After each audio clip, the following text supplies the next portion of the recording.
Johnny Mac with your daily comedy news. Today, my end of year 2021 best of funny things, comedy, comedians, specials stuff. I mentioned earlier in the week, this year's comedy specials, I had a tougher time this year putting the list together than I did in 2020, full-blown pandemic. More things got released, I think, maybe, but the specials weren't that good. I don't have a lot of comedy specials on here. So what I wound up doing is just making a list of my top 10, which is really a top 13, which is really a top 12, you'll see, things that I enjoyed in 2021 that were funny. Let's go best to last. So what was the funniest thing of 2021? To me, far and away, the funniest thing of 2021. And between this and number 2, it's like 10 miles. Huge gap between 1 and 2. This thing had me rolling on the floor figuratively. I was on the couch, laughing very hard, in tears, sharing it on Instagram, telling all my friends, texting people, oh my God, you got to watch this. It was on Hulu. Too Funny to Fail, the documentary about the failed Dana Carvey show. Oh my goodness, I never laughed so hard. Some of the people in this thing, Stephen Colbert, heard of him, Steve Carell, Robert Smigel, you know him as Triumph, Dana himself.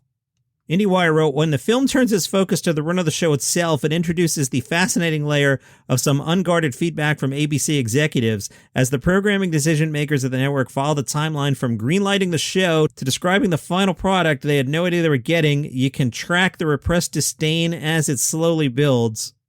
Watching Colbert and Carell talk about the origins of waiters who were nauseated by food, or hearing some of Robert Smigel's inspiration for the ambiguously gay duo, is worth the runtime alone. You got to watch this thing, and there's a part in it, I don't want to totally give it away, but Stephen Colbert tells a story about a promo that aired on ABC. They show the promo running on ABC in context. Colbert can't even stop laughing to finish the story, and I was in stitches. Far and away the funniest thing I saw in 2021. Too Funny to Fail on Hulu. All right, I am interrupting my own podcast, and here's why. Today's December 26th. I didn't want to record a podcast on Christmas Day, so I recorded today early. You can understand that, but I recorded it early like 10 days ago, and then here's what happened. I went to watch TV the other night, and 2 of the best things of the year showed up on my television. Now, number 1 is still Dana Carvey, but these next 2 things have to be shoehorned between numbers 1 and 2 because the rest of the podcast is done. So let me assign these things numbers. This first thing is really good, but not as funny as Dana Carvey. So I'm going to say number 1.5 on my list, Being The Ricardos. I talked about it on the podcast during the week. I want to give this thing 4 Oscars. I think it's the best movie of the year, so I'll give it Best Picture. Javier Bardem as Desi Arnaz. J.K. Simmons as William Frawley. Awesome. I want to give him Best Supporting Actor. I want you to consider Aaliyah Shawkat. She plays one of the writers for Best Supporting Actress. And I want you to consider Nicole Kidman for Lucille Ball. I don't think Nicole will win it for this, but I thought she did a great job as Lucy. But Javier Bardem as Desi Arnaz, whew, on point. Being The Ricardos, loved every second of it. So that is my number 1.5 thing on the funniest things of 2021. Next up, again, I have to shoehorn this between Ricardos and the thing you're going to hear me say is number 2, Jim Gaffigan Comedy Monster. Let's call this number 1.75 on the list. I think it's Jim Gaffigan's best special. His opening, especially here this weekend as we're all freaking out about Omicron, so on point, so timely. I thought some of the religious stuff he did in the middle was really strong. Jim Gaffigan Comedy Monster. And I've talked about this on this podcast in the past where I have this Emperor of Rome thing where I've heard so much comedy that I don't laugh. I just go, oh, that was really funny. That was great. Well, really great written. I was laughing out loud at this thing. And my 83-year-old mom also liked it. So let's shoehorn those 2 in. And I'm going to go back to 10 days ago me and see what else is on the list. But I will tell you, because I know what I'm about to announce, the gap between Dana Carvey, then there's a gap to Ricardos and Gaffigan. Now there's like a giant canyon until this next thing. Nothing else on this list is as good as these first 3 things. Number 2, George Lopez tacos. Why? Because I got so much comedy out of George Lopez announcing he had a taco business and taking it so seriously. Earlier in the year when there wasn't much going on, half the episodes were about George Lopez tacos.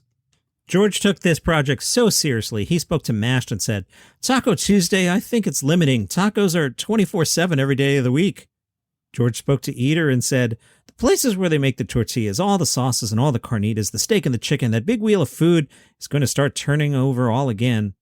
His beloved grandmother, who raised him, was an inspiration for cooking authentic Mexican food. George Lopez said, "There wasn't a smaller kitchen than the one my grandmother cooked in. If she was here, I think she might be happy with the way George Lopez tacos turned out." George Lopez, thank you for all the comedy. Number 3, John Mulaney. Is it inappropriate to say, "Hey, John Mulaney, thanks for breaking up your marriage and running away with Olivia Munn"? That would be inappropriate. That's not cool, Johnny Mac. You're a jerk. But I got a lot of content out of John Mulaney and Olivia Munn and the baby's on the way and Gossip Corner and all that. Thank you, John Mulaney. And from a clicks standpoint, John Mulaney gets you additional downloads. You know who else gets you additional downloads? Number 4 on the list, Dave Chappelle. This is not a commentary on Dave Chappelle or the trans community. It is a commentary on I like downloads. And boy, if you put Dave Chappelle in the title, you get downloads. Dave's comedy is always interesting. Dave is always in the news. So Dave Chappelle's number 4. Number 5, this is a thing that I check out every week. I'm always excited when it hits my phone. I always laugh at it. It always tickles my brain. And you've heard me say before, someday I will deny that I ever told you to listen to Tim Dillon's podcast. Tim walks right on the razor's edge, and he's gonna step on the landmine eventually. I can feel it coming, and I'm gonna run for the hills and be like, I never said to listen to Tim Dillon's podcast. But until that day, listen to Tim Dillon's podcast. That's number 5. Number 6, and we're already at number 6. I haven't mentioned any stand-up specials. That's what kind of lame year it was for stand-up. So at number 6, Nate Bargatze's Greatest Average American. I liked it so much I watched it twice. I enjoyed it, and then I'm like, my wife would like this, and I watched it a second time with her. That is a can't miss. Number 7, this one only made the list recently. I recently told you I was watching Netflix, and they were like, hey, check out Phil Wang's Philly Philly Wang Wang. And I'm like, what's that? But I hit play. Really good, solid special. Phil Wang's Philly Philly Wang Wang, probably off your radar. Check that out. Number 8, Tim Heidecker's Joe Rogan parody. He put it up as a 12-hour YouTube video. It's really 1 hour looped 12 times. The audio edition, which I listened to, is 1 hour looped 4 times. So good that I listened to 2 hours worth, even though I had heard all the jokes. Heidecker and 2 guests just channel Joe Rogan and crew talking about nothing and making it sound like it's all so important and spiritual and smarter than everybody else. Heidecker nailed it. Go find that. You'll find it on the podcast Office Hours, or go to Good Pods. I made a list called Mentioned on Daily Comedy News or something like that. Follow me on Good Pods. I'm at Johnny Mac, and I made some lists. You'll just find it there, or the Office Hours podcast, the name of the podcast. Number 9, a tie. 2 folks cracking me up on Saturday Night Live. Bowen Yang and James Austin Johnson. Bowen Yang crushes it in every single sketch he's in. Absolutely love him. James Austin Johnson coming on here in the fall and doing a really good Trump and appearing in a bunch of things. The last few weeks they've hid him, but he came out of the box great, so they're on my list. Number 10, Ted Lasso. Even though season 2 was not as good as season 1, maybe nothing could live up to the hype of season 1, but season 2 was really nice, lulled a little bit in the middle, but finished strong. So Ted Lasso, number 10 on the list. Number 11, Hacks. I was asleep on Hacks, and I saw enough other people say this is pretty good. It is not at all the story of Joan Rivers, but might as well be, you know, with some fiction added on top. A Joan Rivers-esque comedian hires a younger writer. Hacks is fantastic. I was evangelizing for that and telling everyone to watch it. You should watch it. Number 12, What We Do in the Shadows had a really strong season. Always enjoy that. I always describe it to people as The Office, but vampires. And number 13... This is a hedge by me. Jimmy Carr's special that came out yesterday that I haven't seen yet because, believe me, I didn't record this episode on Christmas Day. What are you, crazy?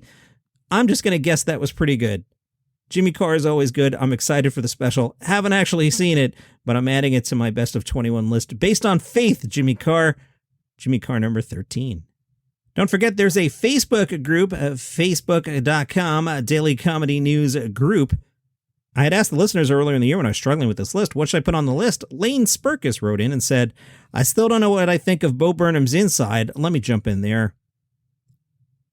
I don't get it. Like, I get it. I get it, but I don't get it. I got 15 minutes into it. It was fine, but like, I see everybody putting that at number 1. I didn't even add it to my list. I don't know. Lane says, it was inarguably a big deal. That is true.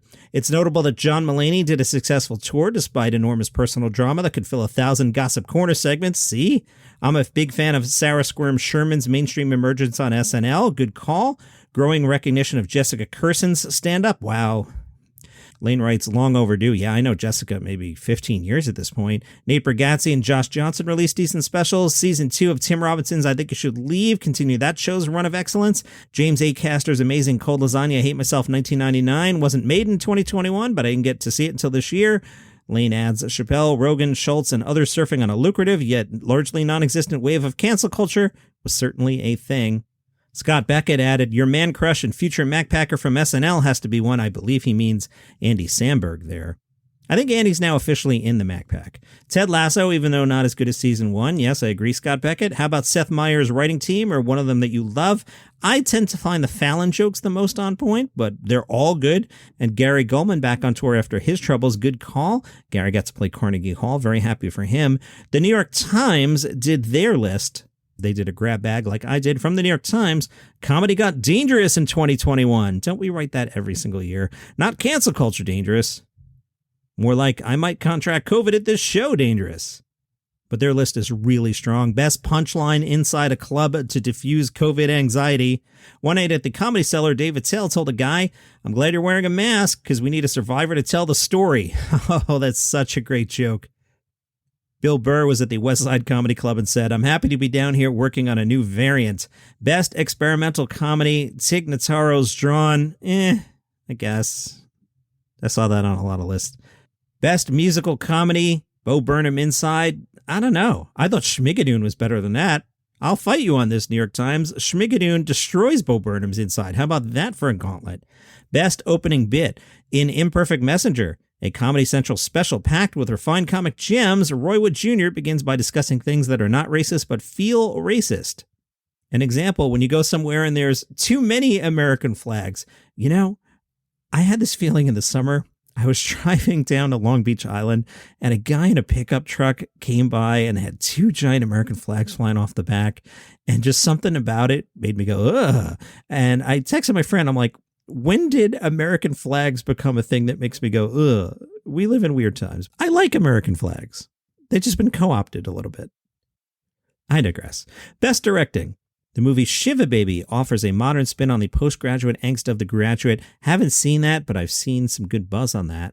Best memoir, Lorraine Newman's May You Live in Interesting Times. Best documentary, Mentally Al, catching up with unsung comic Al Lubell when he's near broke, disheveled, and struggling. I'm sure it's great, but Dana Carvey, man, that was a doc. I'm going with Dana Carvey. Best political comedy, Allison Leiby's Oh God, An Hour About Abortion.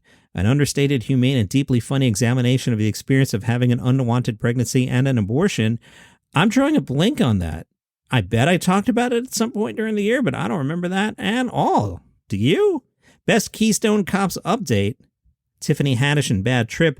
Best Special, they went with James A. Caster's Cold Lasagna, Hate Myself 1999. Best Arena Spectacle, Cat Williams at the Barclays Center, Yellow Sneakers and a Burr, and a massive sign that announced World War III. Best Netflix Debut, Naomi X. Peregrines set in The Stand-Ups, released on Netflix December 29th.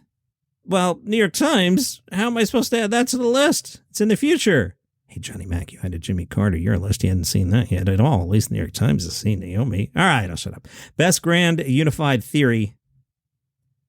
In describing how the porn industry pioneered everything on the internet from user-generated content to diversity casting, Danny Joles, in his endearing and too far overlooked Amazon Prime Video special 6 Parts, finds a new way to describe the fragmentation and filtering of the news.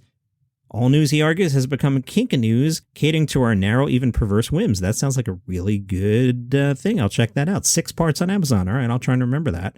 Best Inside Comedy Parody. I described this before, but the New York Times, being the New York Times and not some idiot in his basement, described it better. Tim Heidecker hits the bullseye with his recent YouTube spoof of the Joe Rogan Experience. Its 12-hour running time, really 1 hour on a loop, is the first joke. So precise, so meticulously sensitive to details, to the cadence and lingo of that podcast. His conversation with two guests is a masterclass in sounding absolutely earth-shattering while saying precisely nothing. Amen. Best argument for the staying power of Curb Your Enthusiasm? Yeah, I don't know about this season. I've been watching it. I don't know. Then I put on HBO Max, and then after Succession, they're like, new Curb. And I'm like, I don't know if I care. I don't know. Most underrated star comic, Jim Gaffigan.